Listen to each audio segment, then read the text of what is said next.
எமது சொந்த தாயத்தில் மீள குடியேற வந்திருக்கும் கடந்த 20 வருடங்களுக்கு பிறகு மீள குடியேறி வந்திருக்கின்ற இந்த யாழ் முஸ்லிம்கள்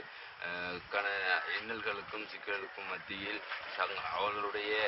சாதாரண அன்றாட அடிப்படை வசதிகள் இல்லாமல் கிட்டத்தட்ட 650 குடும்பங்கள் வாழ்ந்து கொண்டிருக்கின்ற இந்த சூழலில் பல தடவைகள் அரசாங்க அதிபருடனும் உதவி அரசாங்க அதிபருடனும்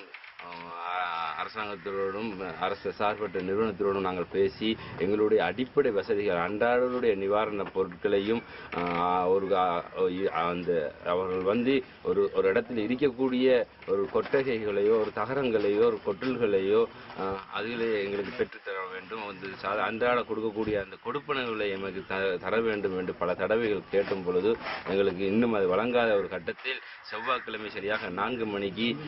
2 நாட்கள் எங்களுடைய சுழற்சி முறையான உண்ணாவிரதத்தை நாங்கள் மேற்கொண்ட போதிலும் பல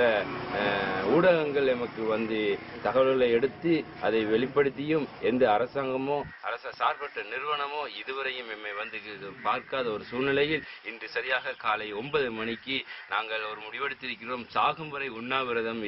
இருப்பதாக முடிவெடுத்து அதில் நான் என்னை தியாகம் செய்து எனது தனிப்பட்ட சுயநலத்துக்காக இல்லை, எமது சமூகத்தினுடைய எதிர்கால விடிவுக்காகவும் எமது சமூகத்தினுடைய அடிப்படை வசதிகளை மட்டும்